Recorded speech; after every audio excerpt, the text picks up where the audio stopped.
sure if avid he is. It's got to mean something to him. Yeah, I think not only for the familiarity, but the guys we brought back, especially Gino and Tanger. Those have been really good friends, especially Sid's been a lot of us for a very long time. And I think when you make those relationships, I think it's hard to say goodbye sometimes. So I'm sure he was pretty happy to not have to say goodbye to those guys. Kind of going right off of that, Bryan, we got to talk to you after you signed your contract, but not after Tanger re-signed and Gino. Just what was your personal reaction after that? Because like you said, you formed the bond over the past several years. Yeah, I think kind of building up what I said, I think we're excited to be back. I think everybody wanted another chance. I think the last couple of years we've been close. Obviously, we haven't gotten the results we've wanted, but we've had really strong teams going into the playoffs, and winning the playoffs is such a fine line between winning and losing that I think we were right there. But I think this team is good. This team's capable of doing a lot of good things. I don't think we wanted to see that break up. I think we wanted another chance at that. Happy everyone's back, but you're surprised everyone's back. I mean, the math didn't look very good, at least externally, in terms of the salary cap figures and all that stuff. I figured they would find a way to get it done. You mentioned how tough it is to win in the playoffs.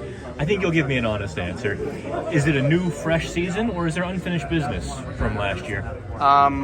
New, fresh season, but I think everybody's coming in with a chip on their shoulder, knowing we have better, knowing we can do better. Bryan, you worked with both Sid and Gino in the past. You've been paired with Gino through the first 2 days here. Just how would you kind of describe your personal chemistry with him when you're on the ice? Me and G seem to play well together. I just try and go out there, use my speed, work hard, create some space for him, and he's unbelievable at finding that space and using that space with and without the puck, but mainly with the puck to create plays and create offense. I think we've done a fairly good job these first two scrimmages, and if we continue to be together kind of from here on out, I expect that to kind of just continue and grow. Is he any different, any better compared to last year? He's laboring, obviously.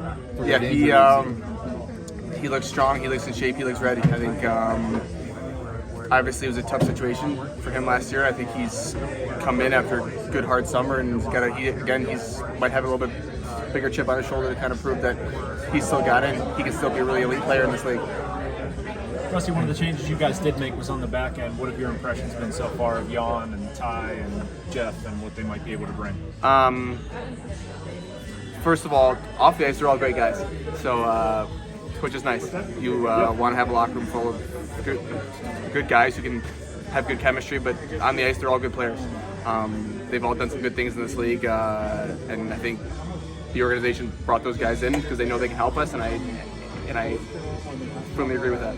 Drake Kishul is one of those guys trying to make the team. What are your first impressions of him playing with him? He's got a lot of skill and he works hard. I think that's key. A guy like him, the harder he can work, I think is going to put him in better situations. And you saw the last couple of days, he can score goals when he gets the opportunity. Bryan, you've kind of consistently